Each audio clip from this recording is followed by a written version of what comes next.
It seems only appropriate in our consideration of the last months of the Pacific War, especially in this venue, to include a discussion of the role played by Fleet Admiral Chester Nimitz during those crucial months in the summer of 1945. Fredericksburg, after all, is Nimitz's birthplace and hometown, and this magnificent museum would not exist at all but for his contributions to history.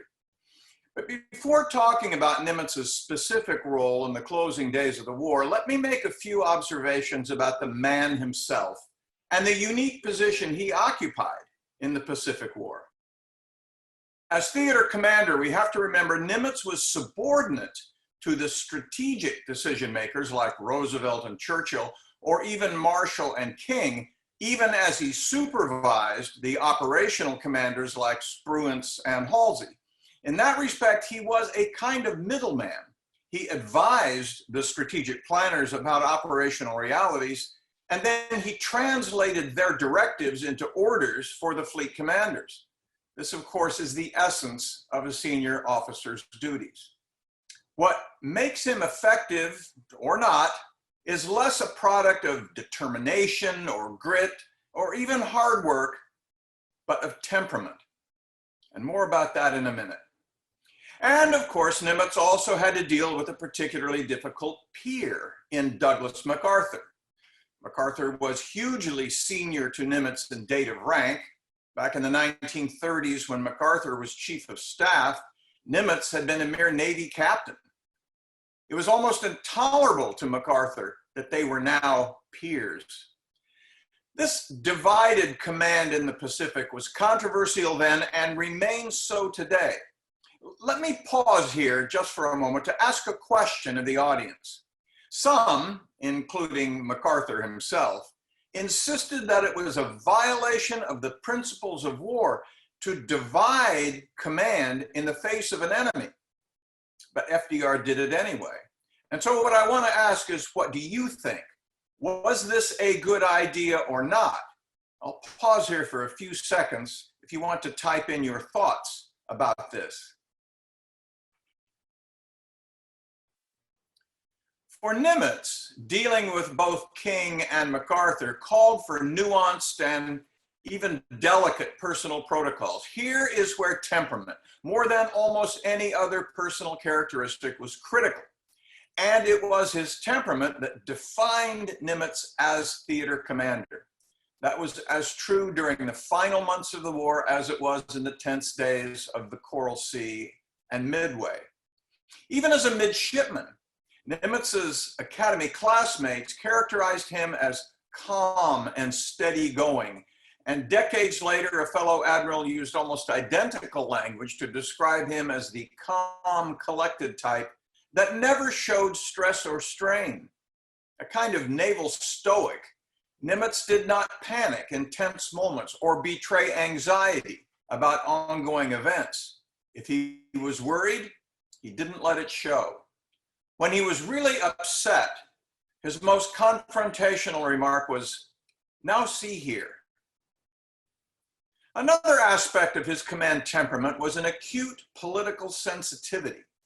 He could make bold decisions. He had demonstrated that on numerous occasions, but he also had the patience and dexterity to maneuver quietly and effectively in an inherently political environment. He knew almost instinctively which administrative battles were winnable and worth fighting and which were not. His grandfather, who essentially raised him since his father died before he was born, told him not to obsess over things he could not control. It was advice he took seriously, and it gave him a pragmatic equanimity that was vital to the role he played. A few critics concluded from these characteristics that Nimitz was what some called a political admiral, and they did not mean it as a compliment, but they should have. Nimitz was political in the way that George Washington or Ulysses S. Grant or Dwight Eisenhower were political. That is, he appreciated that command decisions at every level must reflect both strategic calculation and logistical and political reality. Sometimes those things did not line up. He often had to explain to the king why some of his more ambitious suggestions were simply not possible. And similarly, he sometimes had to explain to his subordinates that the strategic blueprint might require them to adjust their operational planning. And of course, he had to decide which of the many issues and complaints raised by MacArthur was worth a fight. Throughout the war, including during its final phases, Chester Nimitz exhibited the ability to deal effectively with impatient and demanding superiors, eager and truculent subordinates, and an imperious and self-important peer. His ability to maneuver among these various hazards sometimes led others to underestimate the steel that was at his core. Those who knew him best understood that a deferential and non-confrontational temperament did not mean that he was a pushover, as we will see. So with that in mind, let's take a look at the strategic circumstances that Nimitz faced in the spring of 1945. By April 1st, when US soldiers and Marines splashed ashore on Okinawa, it was already evident to all that Germany was on its last legs, and the Joint Chiefs turned their attention to the defeat of Japan. By then, Nimitz had moved his headquarters from Pearl Harbor in Hawaii to Guam in the Marianas in order to be near to the action, and MacArthur had moved his headquarters from Brisbane in Australia to Manila in the Philippines. Though MacArthur's forces were fully occupied in the Philippines, FDR had already told him that he would command the final invasion of Japan's home islands when the time came. And he got a new title, Commander-in-Chief, Army Forces Pacific, SINC-AFPAC in the inevitable acronym. As far as MacArthur was concerned, that made him the supreme Allied commander in the Pacific in the same way that Eisenhower was supreme Allied commander in Europe. There had been an undercurrent of rivalry between Nimitz and MacArthur from the start, though it seldom rose to the level of open disagreement. Both men were careful never to disparage or criticize the other openly. Nimitz even kept a photograph of MacArthur on his desk next to one of Roosevelt. When someone asked him about that, Nimitz is supposed to have said that he kept the general's picture there to remind him not to deliver Jovian pronouncements. Even that story may not be true, however, since Nimitz was unlikely to criticize his Army counterpart, even in private. 9 months earlier, in July of 1944, MacArthur had emerged triumphant from what amounted to a debate between the two men on board the cruiser USS Baltimore anchored in Pearl Harbor. President Roosevelt had come out to Hawaii in the Baltimore, ostensibly to discuss the strategic alternatives at hand to invade Formosa, as Ernest J. King wanted to do, or return to the Philippines, as MacArthur insisted was essential, even existential. On that occasion, MacArthur had convinced Roosevelt that a failure to fulfill the pledge to return to the Philippines would undermine American influence in Asia for generations to come, and tellingly for Roosevelt, that the American voting public would never forgive him. Having won that battle, MacArthur fully expected to win another one in April of 1945 about the protocols for Operation Olympic, the invasion of the southernmost of Japan's home islands, once Okinawa was secured. MacArthur did not like to leave his headquarters. He had initially refused to go to Hawaii back in 1944 to meet Roosevelt and Nimitz, and had done so only after George Marshall gave him a direct order. So now, 10 months later, he stayed in Manila and sent his chief of staff and gatekeeper, Richard K. Sutherland, to Guam to explain to Nimitz how the invasion protocols were going to work. Technically, of course, and despite MacArthur's new title, Nimitz and MacArthur remained peers, though MacArthur had never liked that arrangement, which today we would call a joint command, whereby MacArthur and Nimitz each supervised all of the forces from every service within their separate theaters. Now that it was time for the final invasion, and endowed with his new authority and new title, MacArthur assumed that meant Nimitz had become his subordinate. It was with that understanding that he sent Sutherland to explain the new invasion protocols to Nimitz.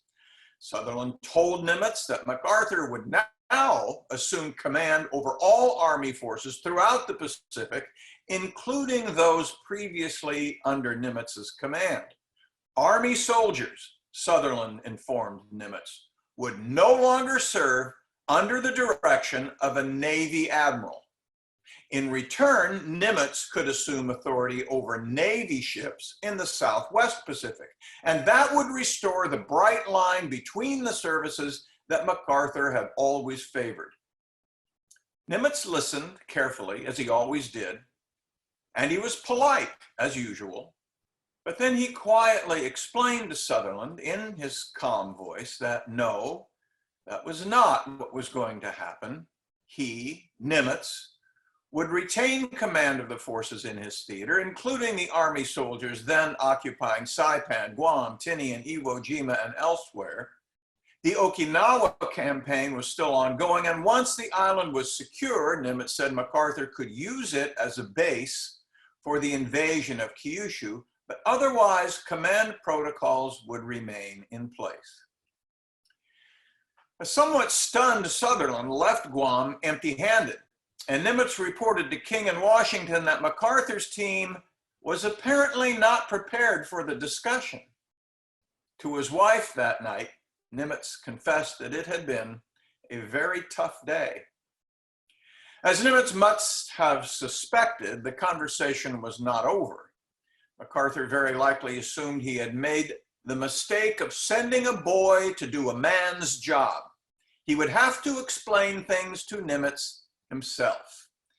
Aware that MacArthur was loath to leave his headquarters, Nimitz flew from Guam to Manila to talk with MacArthur. This, too, was typical of him. There was no point in making a stink about who flew to see whom. The point was to secure an understanding about a satisfactory plan. On his own turf in Manila, MacArthur was agreeable and charming. When he wanted to charm, he was very good at it. Of course, Nimitz would continue to command the garrison forces in his theater, MacArthur said, and of course the Navy would be a full partner in the invasion. Nimitz believed they had reached an understanding, specifically that the invasion would be conducted in accordance with the protocols that had been used in all of the amphibious landings in the Pacific since 1942, and for that matter in North Africa, Sicily, Italy, and Normandy as well. That is, the Navy commanders, in this case Raymond A. Spruance, would exercise command of the invasion forces from all the services until the Army generals established a headquarters ashore, at which moment command would pass to the Army. But apparently that is not at all how MacArthur understood it.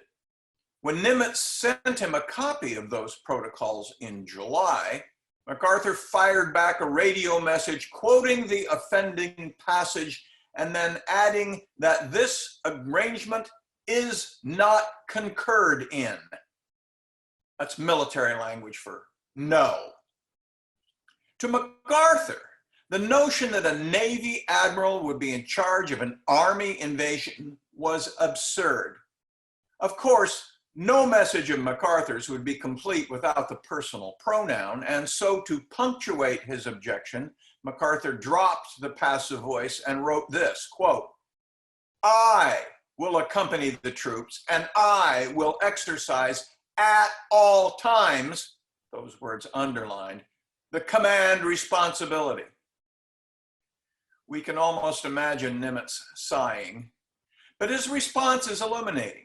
He thanked MacArthur for his thoughtful and helpful message, assured him that the inferences which concern you are mistaken, and told him that he was sending Forrest Sherman to Manila to clarify these matters. At the same time, though, he sent a copy of MacArthur's protest to Ernest J. King in Washington, who took it to the Joint Chiefs. Alas, in this case, George Marshall agreed with MacArthur. Maybe he figured it wasn't worth the inevitable squabble.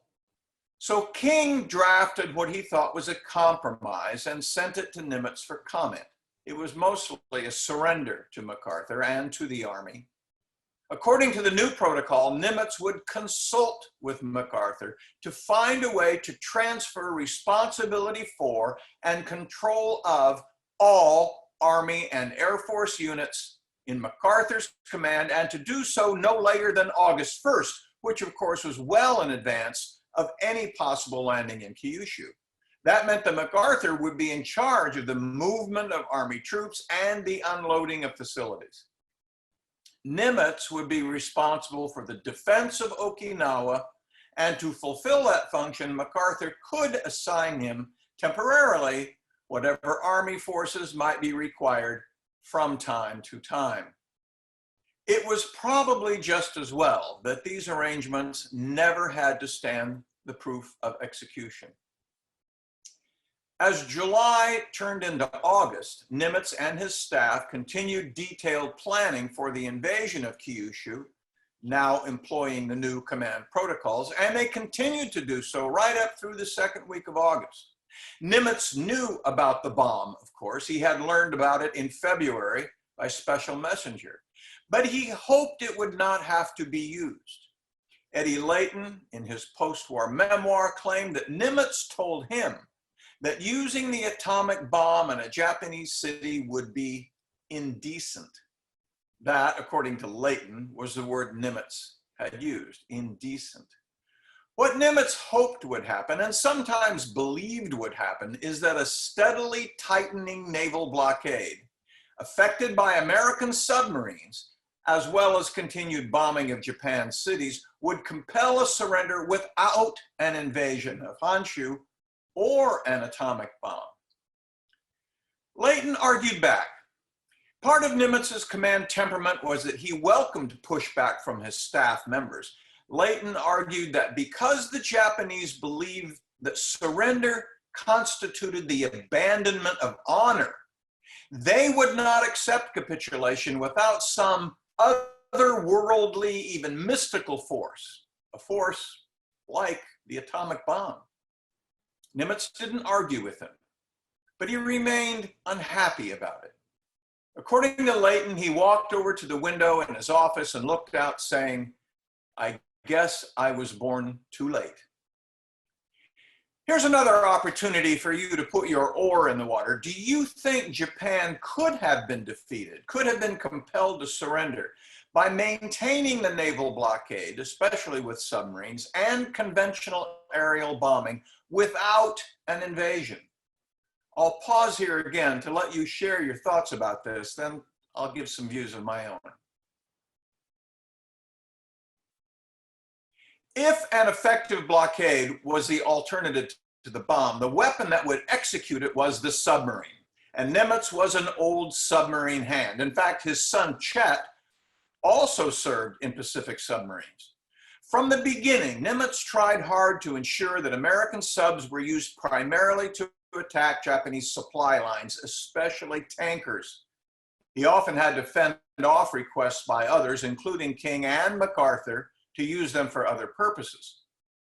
Of course, as everyone here knows, the American submarine war against Japan got off to a slow start.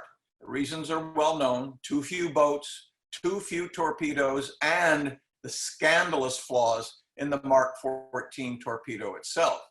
But by late 1944, the problems of both numbers and functionality had been solved, and in 1945, American submarines were savaging Japanese shipping, especially tankers. As we see in this chart, submarines sank more Japanese shipping than all other platforms combined, and most of this damage took place in the last few months of 1944 and early 1945, when the submarines were literally running out of targets. Without imports, Japan could not sustain its war industry or even feed itself. Consequently, by the summer of 1945, Japan was a defeated nation. Her industry shut down for lack of raw materials, her planes grounded for lack of fuel, her people literally starving to death. Japan had become a passive target, absorbing punishment, unable to strike back. Surely, Nimitz hoped Japan's leaders would see that and capitulate. The problem, as Rich Frank has pointed out, was a cultural one. Japan's national culture rose nearly to the level of a religion, making it all but impossible to acknowledge the new reality. In a society where death was preferable to defeat and suicide preferable to surrender, it was hard to see how this nightmare could be brought to an end.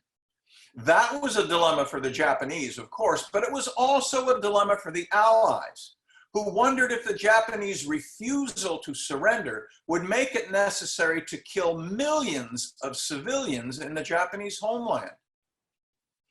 That June, Nimitz flew to San Francisco, which was quite a lengthy trip from Guam, to meet with King. They had done this periodically, a total of 16 times during the war. But this was to be the last one. They agreed that Olympic, the invasion of Kyushu, could go ahead, but they both hoped that Coronet, the invasion of Honshu, would not be necessary.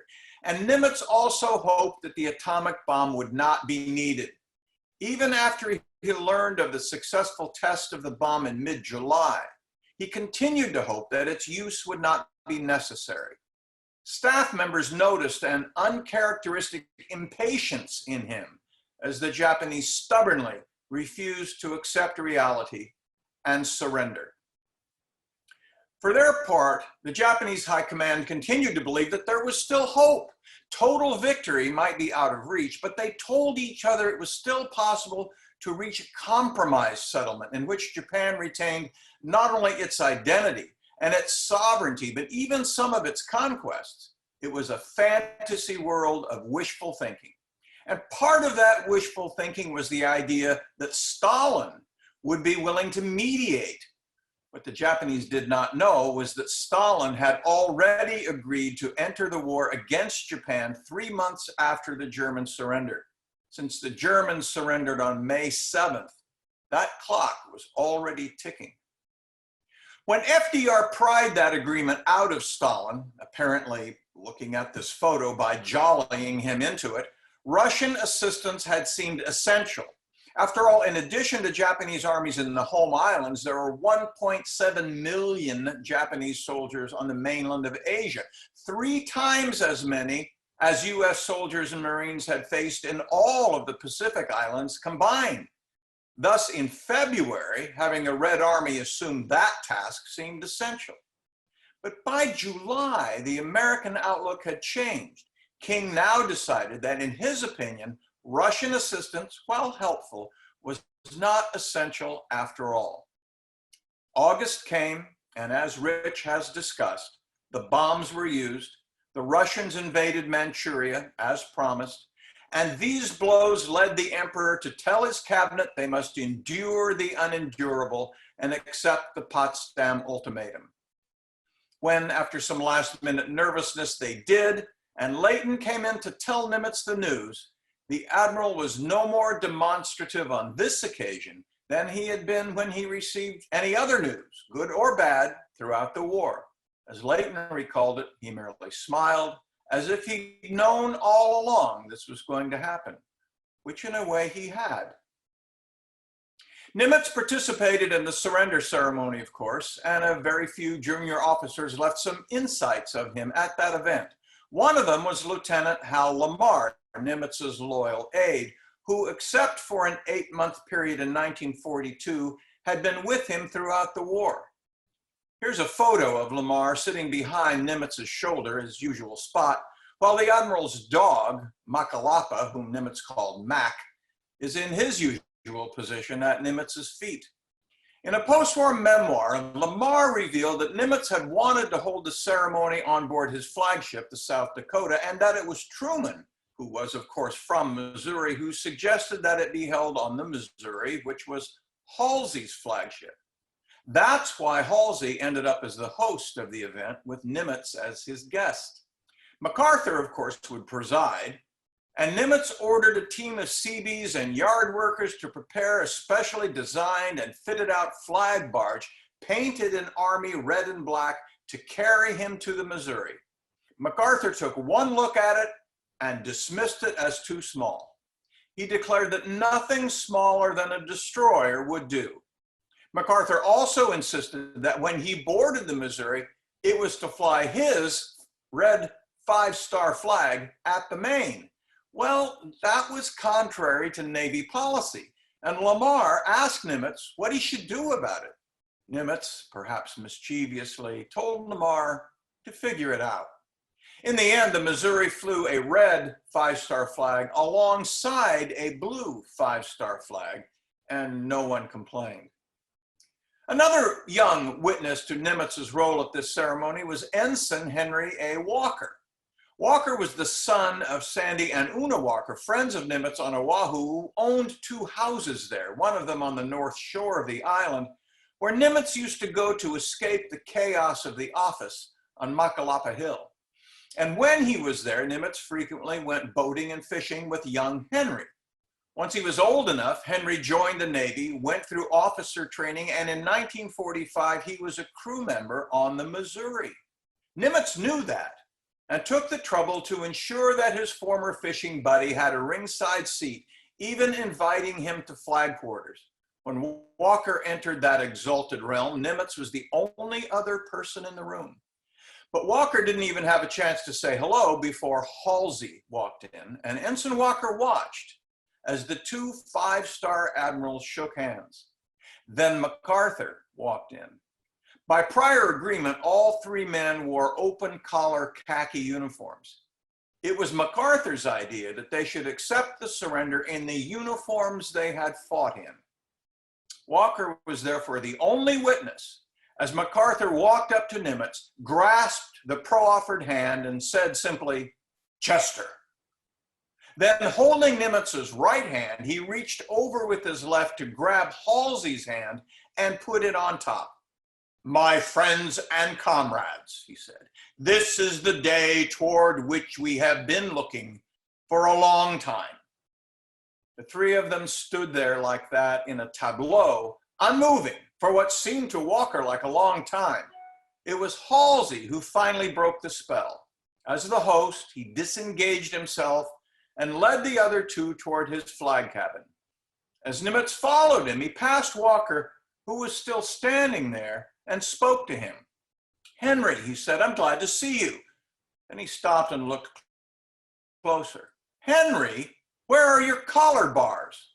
Walker had been so excited by the summons from the fleet admiral, he had forgotten to pin on his ensign's bars. Nimitz told him, "Go get your collar bars, Henry. We may sign this surrender without neckties, but we sure as hell will wear the insignia of our rank." Then he followed MacArthur into Halsey's cabin. The ceremony itself has been well documented.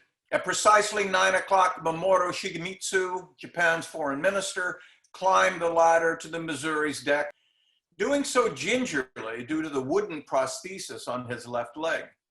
Shigemitsu was in morning dress. If the Americans dressed casually, the Japanese were kitted out to the nines. Behind him, climbing more easily but perhaps more reluctantly, was General Yoshiro Umezu, chief of the Japanese General Staff, in full dress uniform. That's him standing next to Shigemitsu in this photo. After the emperor had made the decision for peace, Umezu was determined to commit suicide, but Hirohito ordered him not to do it and to prove his loyalty by accepting this bitter duty. After all 11 members of the Japanese delegation arrived on the Missouri, they stood there stoically with frozen expressions while official photographers recorded the moment. For Umezu in particular, it was excruciatingly painful. MacArthur presided, with the representatives of the Allied nations lined up behind him.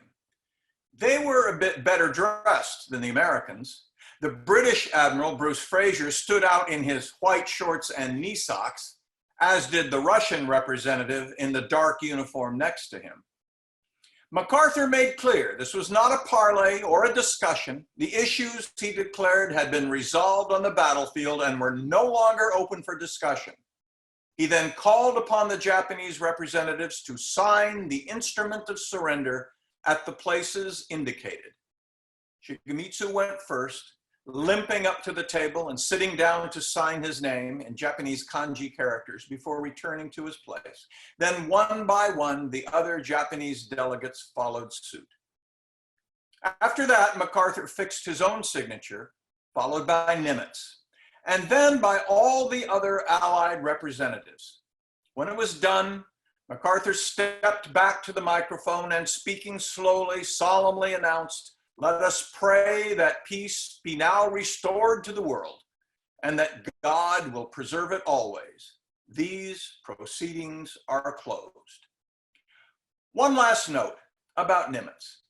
Even before this ceremony, when he first learned of the Japanese capitulation, Nimitz prepared a general order for the fleet. For most of 4 years, the men he had commanded, and he too, had referred to the enemy as Japs. Halsey, famously, had declared that his plan for the war was to kill Japs, kill Japs, kill more Japs. But now, at war's end, here's what Nimitz said to the fleet. With the termination of hostilities against Japan, it is incumbent on all officers to conduct themselves with dignity and decorum in their treatment of the Japanese. The use of insulting epithets in connection with the Japanese as a race or as individuals does not now become officers of the United States Navy. Neither familiarity nor abuse and vituperation shall be permitted. That's who he was. Thank you.